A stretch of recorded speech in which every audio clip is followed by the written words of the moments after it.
আসসালামু আলাইকুম ওয়া রাহমাতুল্লাহ। সুপ্রিয় শিক্ষার্থী বন্ধুরা, কেমন আছো তোমরা? আশা করি সকলেই ভালো আছো। বন্ধুরা, আজকের এই ভিডিওতে আমি আমাদের বেসিক সিরিজের দ্বিতীয় টপিক অর্থাৎ অ্যাডজেক্টিভ নিয়ে আলাপ করব। তো কথা না বাড়িয়ে আমরা শুরুতে একদম মূল আলোচনায় ফিরে যাই। প্রথমে আমরা অ্যাডজেক্টিভের সংজ্ঞা জানার চেষ্টা করব। অ্যাডজেক্টিভের সংজ্ঞা অনেকভাবে দেওয়া যায়। আমরা একদম সিম্পল করে দেওয়ার চেষ্টা করব। অ্যাডজেক্টিভ কাকে বলা হয়?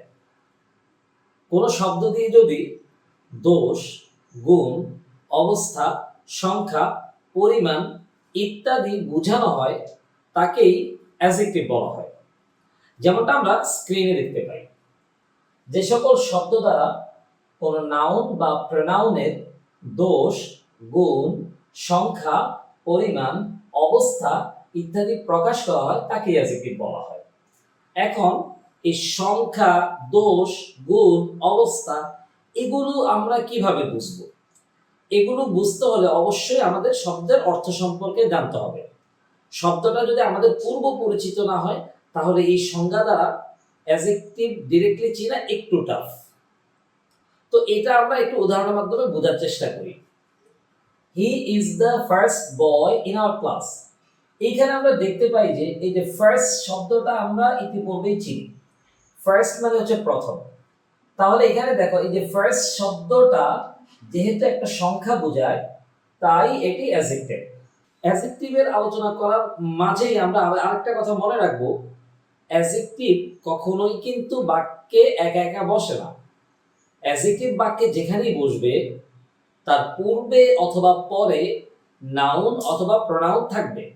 মনে রাখতে হবে অ্যাডজেক্টিভ বাক্যে কখনোই একা একা বসে না, তার পূর্বে অথবা পরে অবশ্যই নাউন অথবা প্রোনাউন থাকবে। এখন আমরা আলাপ করব অ্যাডজেক্টিভের প্রকারভেদ নিয়ে। অ্যাডজেক্টিভ চার প্রকার। Number 1, adjective of quality. Number 2, adjective of quantity. Number 3, numeral adjective. Number 4, pronominal adjective. একে একে আমরা সবগুলা নিয়ে একটু আলাপ করব। অ্যাডজেক্টিভ অফ কোয়ালিটি কোনটা? অ্যাডজেক্টিভ অফ কোয়ালিটি হচ্ছে দোষ, গুণ, অবস্থা এই তিনটা সমন্বয়। মনে রাখতে হবে অ্যাডজেক্টিভ অফ কোয়ালিটি হচ্ছে দোষ, গুণ, অবস্থা এই তিনটার সমন্বয়। অন্যদিকে অ্যাডজেক্টিভ অফ কোয়ান্টিটি হচ্ছে পরিমাণবাচক। 3 নাম্বার নিউমেরাল অ্যাডজেক্টিভ হচ্ছে সংখ্যাবাচক অ্যাডজেক্টিভ। 4 নাম্বার হচ্ছে প্রনোমিনাল অ্যাডজেক্টিভ। প্রনোমিনাল অ্যাডজেক্টিভ হচ্ছে ইংরেজি বাক্যে ব্যবহৃত প্রোনাউনগুলো যখন অ্যাডজেক্টিভ হয়ে যায় তখনই তাকে প্রনোমিনাল অ্যাডজেক্টিভ বলে। তো চলো অ্যাডজেক্টিভের প্রকারগুলোকে আমরা স্ক্রিন থেকে দেখে নেওয়ার চেষ্টা করি। অ্যাডজেক্টিভ অফ কোয়ালিটি কাকে বলে? আমরা এতক্ষণ ধরে যা বলেছি তাই, যা নাউন বা প্রোনাউনের দোষ, গুণ এবং অবস্থা বর্ণনা করে। বিষয়টা উদাহরণের মাধ্যমে আমরা দেখে নিই। হি ইজ এ নটি বয়। এইখানে আমরা দেখতে পাই এই যে বয় শব্দটা হচ্ছে একটা নাউন, তার পূর্বে অবস্থিত নটি এটা হচ্ছে একটা অ্যাডজেক্টিভ। দেখো নটি মানে হচ্ছে দুষ্ট। এখন দুষ্টতা কিন্তু দোষও হতে পারে, গুণও হতে পারে। সো এটা একটা adjective of quality. The boss of his company is a great person. এই বাক্যে গ্রেট শব্দটি পারসন শব্দের গুণ বুঝিয়েছে। সো এখানে গ্রেট শব্দটা হচ্ছে একটা অ্যাডজেক্টিভ অফ কোয়ালিটি। এরপর আমরা দেখতে পাই অ্যাডজেক্টিভ অফ কোয়ান্টিটি। কোয়ান্টিটি মানে হচ্ছে পরিমাণবাচক, যা নাউন বা প্রোনাউনের পরিমাণ বর্ণনা করে। উদাহরণ থেকে দেখে নেওয়ার চেষ্টা করি। There are few people in the park today. এখানে দেখতে পাই এই যে ফিউ, ফিউ শব্দটা পিপল শব্দটিকে মডিফাই করেছে। এখন এই যে ফিউ শব্দটা হলো পিপল শব্দটার একটা পরিমাণবাচক অ্যাডজেক্টিভ। এর পরের উদাহরণ আমরা দেখতে পাই many students fail the test. অনেক স্টুডেন্ট টেস্টে ফেল করেছে। এই যে মেনি শব্দটা এটা একটা পরিমাণ বোঝাচ্ছে। সো এটা হচ্ছে অ্যাডজেক্টিভ অফ কোয়ান্টিটি। এরপর আমরা দেখতে পাই নিউমেরাল অ্যাডজেক্টিভ। নিউমেরাল অ্যাডজেক্টিভ মানে হচ্ছে সংখ্যাবাচক অ্যাডজেক্টিভ। যেমনটা আমরা এখানে দেখি, যা নাউন বা প্রোনাউনের সংখ্যা বর্ণনা করে।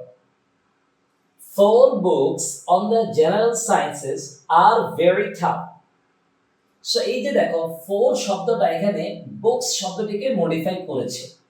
যেহেতু ফোর শব্দটা বোথ শব্দটা সংখ্যা বোঝাচ্ছে, তাই এখানে ফোর শব্দটা হলো নিউমেরাল অ্যাডজেক্টিভ। এরপরে প্রনোমিনাল অ্যাডজেক্টিভ।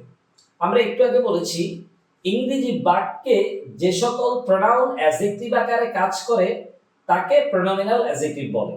তো প্রনোমিনাল অ্যাডজেক্টিভের বিস্তারিত আলাপের পূর্বে এটার একটু গ্রাউন্ড নিয়ে আলোচনা করা যায়।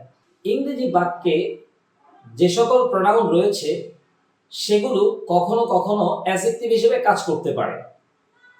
এখানে একটা কথা মনে রাখতে হবে, সকল প্রোনাউন কিন্তু বাক্যে কখনো অ্যাডজেক্টিভ হিসেবে কাজ করে না।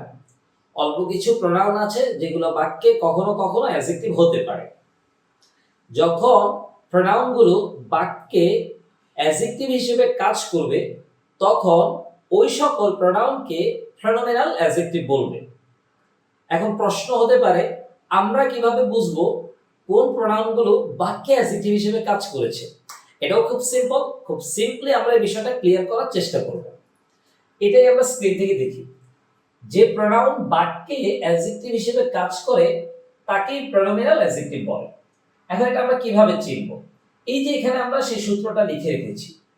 প্রোনাউন এর পর যদি নাউন থাকে, মনে রাখতে হবে প্রোনাউন এর পর যদি নাউন থাকে এবং নাউনকে মডিফাই করে, প্রোনাউনের পর যদি নাউন থাকে আর প্রোনাউনটা যদি নাউনকে মডিফাই করে তাহলে সেই প্রোনাউনকে অ্যাডজেক্টিভ হিসেবে ব্যবহৃত হয়। যেমনটা আমরা উদাহরণে দেখি, দিস ইজ মাই বুক। এইখানে এই যে দিস শব্দটা হচ্ছে ডেমনস্ট্রেটিভ প্রোনাউন। আমরা দেখি দিস এর পরে কিন্তু কোনো নাউন নাই, সো এটা একটা পিওর প্রোনাউন। এর পরের উদাহরণটাতে দেখি, দিস বুক ইজ মাইন। এখানে দিস এটা হচ্ছে একটা অ্যাডজেক্টিভ, এটার নাম হচ্ছে ডেমনস্ট্রেটিভ অ্যাডজেক্টিভ। কেন দিসটাকে আমরা এখানে প্রোনাউন না বলে অ্যাডজেক্টিভ বলছি? কারণ আমরা দেখতে পাই এখানে দিস এর পরে একটা নাউন রয়েছে। যেহেতু দিস শব্দটার পর একটা নাউন রয়েছে তাই দিসটাকে আর প্রোনাউন না বলে এটাকে অ্যাডজেক্টিভ বলতে হবে। এখন আমরা দেখব কোন কোন প্রোনাউন বাক্যে অ্যাডজেক্টিভ হিসেবে কাজ করতে পারে। তো প্রথমে আমরা দেখতে পাই demonstrative. This, that, this, those এগুলো বাক্যে প্রোনাউন হিসেবে যেমনি ভাবে কাজ করে ঠিক তেমনি ভাবে অ্যাডজেক্টিভ হিসেবেও কাজ করে। কিভাবে আমরা বুঝবো? একদম সিম্পল হিসাব একটু আগে আমরা আলাপ করে এসেছি।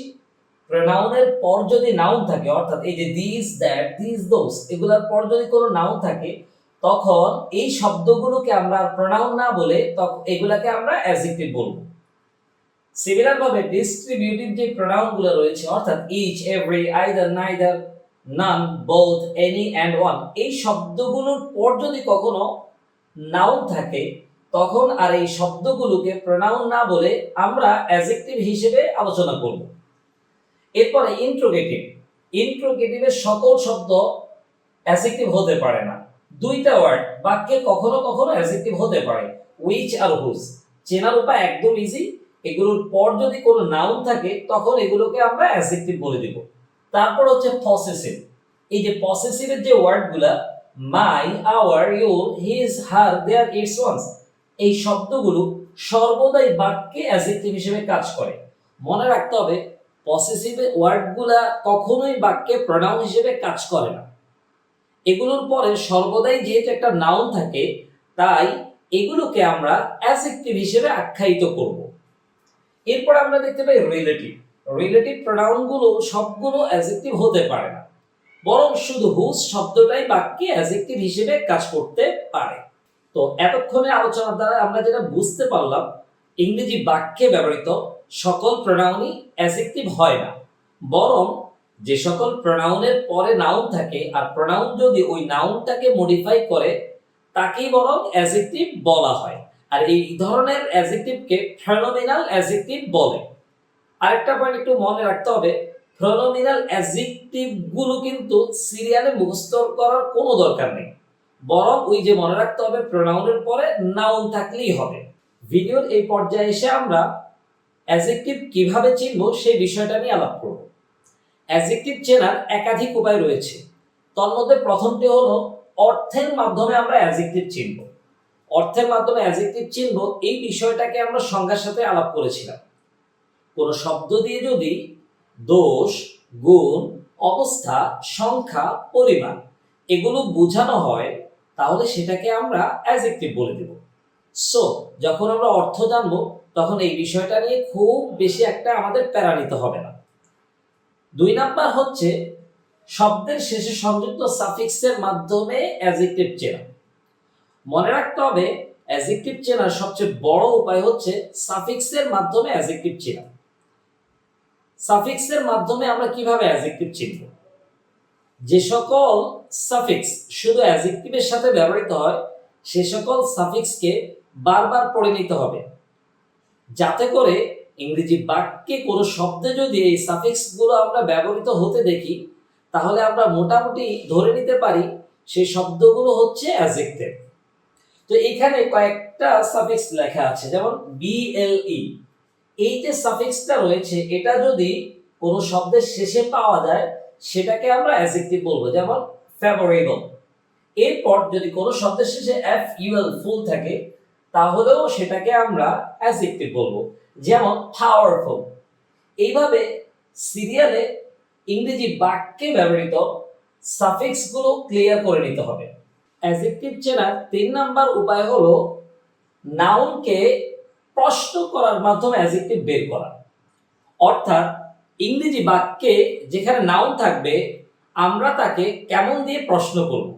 কেমন দিয়ে প্রশ্ন করার পর যদি আমরা দেখি এমন কোনো ওয়ার্ড পাওয়া যায় যে যার মধ্যে দোষ, গুণ, অবস্থা, সংখ্যা, পরিমাণ এগুলোর কোনো একটা বোঝানো হয় তাহলেই আমরা তাকে অ্যাডজেক্টিভ বলবো। বিষয়টা একটা উদাহরণের মাধ্যমে বুঝে নেওয়া যায়। He is a good person. এখানে আমরা দেখতে পাই এই যে পারসন এটা একটা নাউন, আমরা পারসন শব্দটিকে কেমন দিয়ে প্রশ্ন করব? হি ইজ আ পারসন, সে কেমন ব্যক্তি? গুড, ভালো ব্যক্তি। এখানে আমরা দেখতে পাই পারসন শব্দটাকে কেমন দিয়ে প্রশ্ন করার পর উত্তরে আমরা গুড শব্দটিকে পেয়েছি।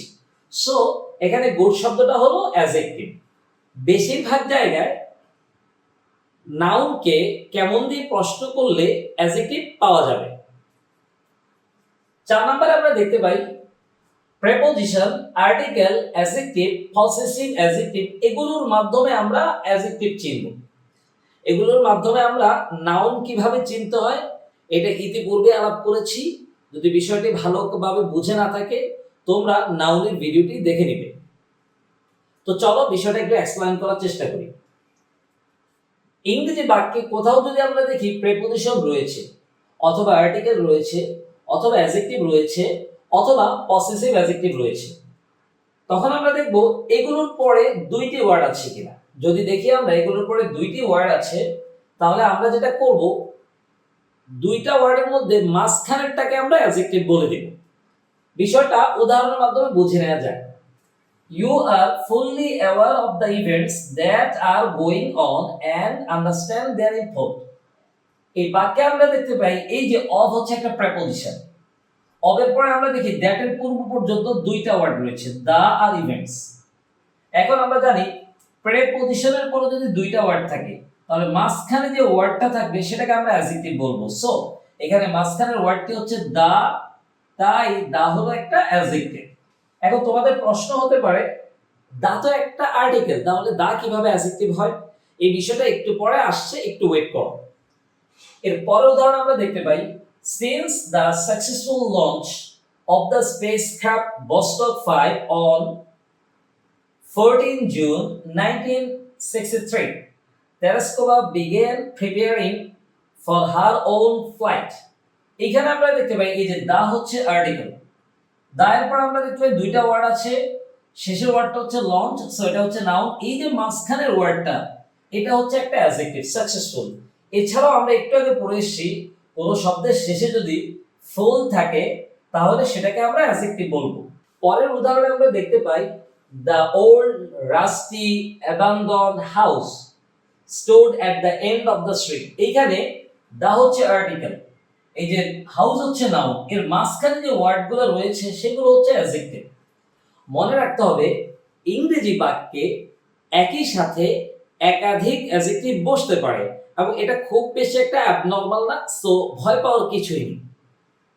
তারপরের উদাহরণ Mandela said in his acceptance speech. এখানে আমরা দেখতে পাই হিজ হচ্ছে পসেসিভ অ্যাডজেক্টিভ। পসেসিভ অ্যাডজেক্টিভের পরে দুইটা ওয়ার্ড আছে। হিজ স্পিচ এটা হচ্ছে একটা নাউন, মাঝখানে যে শব্দটা রয়েছে অ্যাকসেপ্টেন্স, এটা হচ্ছে এই বাক্যে অ্যাজেক্টিভ।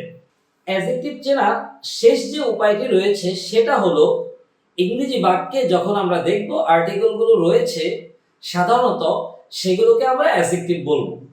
যেমনটা আমরা স্ক্রিনে দেখতে পাই, আর্টিকেলস এর পার্টস অফ স্পিচ হলো অ্যাজেক্টিভ। ভিডিওটি শেষ করার পূর্বে একটি গুরুত্বপূর্ণ তথ্য দিয়ে রাখি যে আধুনিক ইংলিশে অনেক জিনিসকেই অ্যাজেক্টিভ হিসেবে আখ্যায়িত না করে এগুলোর বিভিন্ন নামকরণ করা হয়। আমরা এখানে যে আলোচনাটা করেছি সম্পূর্ণটাই ট্র্যাডিশনাল ইংলিশ অনুযায়ী, কারণ আমাদের সিলেবাসে সাধারণত ট্র্যাডিশনাল ইংলিশ অনুযায়ী প্রশ্ন সেট করা হয়ে থাকে। তো বন্ধুরা, আশা করি পুরো টপিকটি তোমাদেরকে ভালোভাবে বোঝাতে পেরেছি। আজ এই পর্যন্তই। পরবর্তীতে অন্য আরেকটি ভিডিও নিয়ে আবার হাজির হয়ে যাব। ততক্ষণ পর্যন্ত ভালো থাকবে। আসসালামু আলাইকুম ওয়া রাহমাতুল্লাহি ওয়া বারাকাতুহু।